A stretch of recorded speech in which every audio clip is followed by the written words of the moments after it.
Hi, welcome to the Messy Scrapbooker. Today we are going to take a baking dish and we are going to use etching cream and we are going to etch something into it. Now, first you need a clear glass bake dish. I used Armour Etch, and you could get that at AC Moore, Michaels, and then I used also two types of paintbrushes, and then I also used a scraper. Okay, and as you can see, I use a tape measure to measure the bowl so that I can make sure that my vinyl stencil was the right size.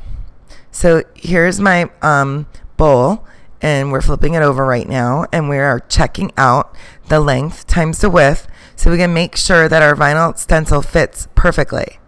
We don't want it too big and we don't want it too small.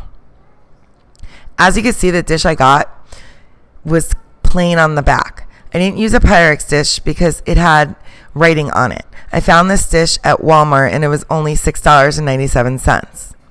Next, you could see me working with the Silhouette program. What I first did is I made the image that I was going to use, and then I had to flip it. What I mean by flipping is using the mirror image. The reason I use the mirror image is because I'm actually going to etch the bottom of the dish, not the inside. And when you use the mirror image, then it comes out looking correctly when you look at it from the top.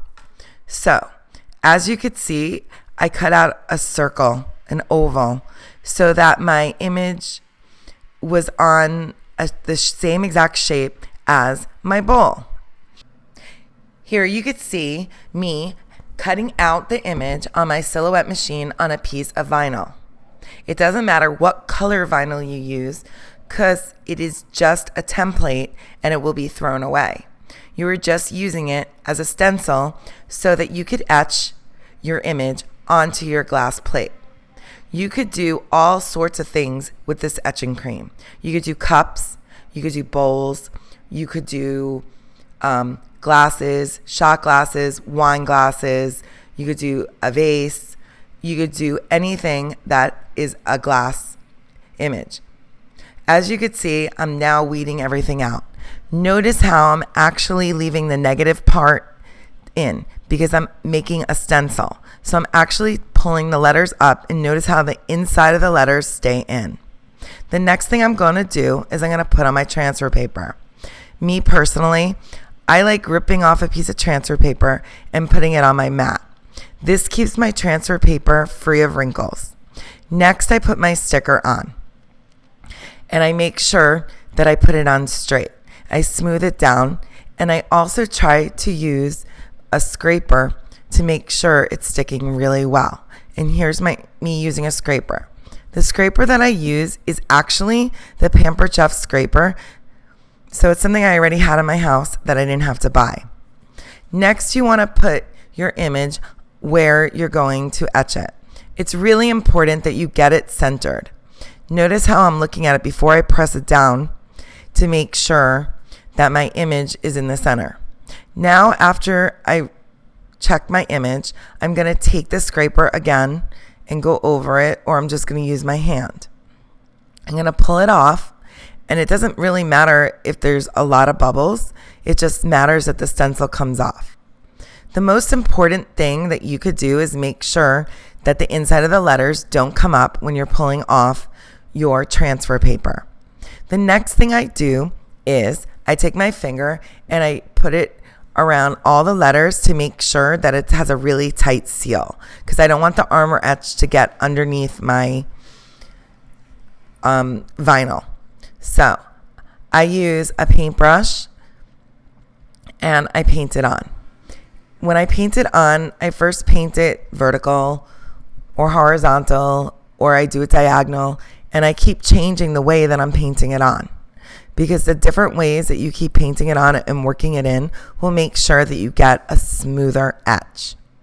The next thing I did was to take that little paintbrush that kind of had a harder surface on it, and I'm actually working it in, and I'm doing it again vertically, horizontal, up and down, sideways, diagonal, any which way, and I'm working it in.